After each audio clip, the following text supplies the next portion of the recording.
Welcome to my channel. In this channel, I would like to talk about advancing technologies for better education and better living, jobs in India and abroad, scholarships, fellowships in different universities, organizations, and countries.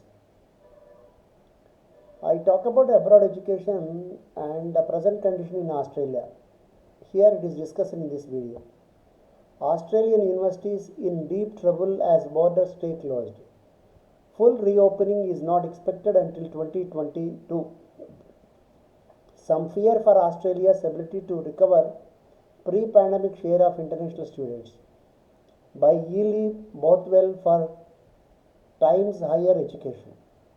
Australian universities may never recover their pre-pandemic market share of international student recruitment, a leading scholar has said. After the prospect of significant numbers of overseas students entering the country this year diminished. Daniel Andrews, the Premier of the state of Victoria, said last month that tens of thousands of international students coming back here is going to be incredibly challenging, if not impossible this year, adding that the state did not have the facilities to accommodate large numbers of students in quarantine. The New South Wales government also shelved its plans to return 1,000 international students to Sydney each week following new COVID-19 outbreaks. Meanwhile, Health Secretary Brendan Murphy warned the country's international borders were unlikely to fully reopen until at least 2022. Simon Marginson, professor of higher education at the University of Oxford, said in 2018 that Australia was poised to overtake Britain as the second most popular global destination for international students in 2019. However, speaking to Times Higher Education, he said it was now impossible to see that position being restored. If the pandemic is over by the end of 2021, international enrollments will recover significantly in 2022 in Australia. But it will take 5 years or more for Australia to recover the 2019 enrollment, and it will take longer to recover market share. In fact, Australia may not recover market share in the longer run, he said. My sense is that international education in Australia is in deep trouble.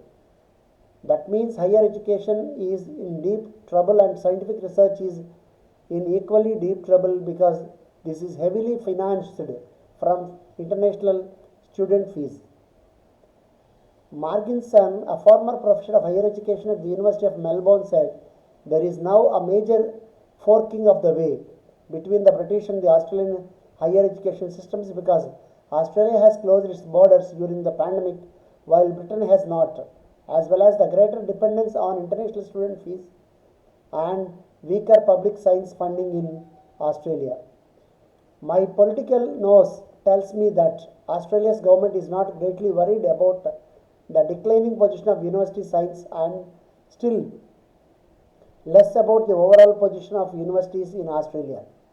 It knows that the decline of international education means that the economy will take a hit, but with this government, politics comes before economics, Marginson said. Marginson said that Australia was also more caught up than in UK in the US conflict with China, while also being regionally more dependent on China. After 20 golden years carried along partly by Chinese students, a bad period is coming up for Australian universities. In fact, it has already arrived, he said. William Locke, director of Melbourne Centre for the Study of Higher Education, said that the impact of Australia's border restrictions would depend on universities' ability to attract international students to study online, at least initially with the promise of in-person study later in their course. This will be about more than just the quality of online learning and as much about providing connection with the domestic Australian and other international students in a simulation of the on-campus experience.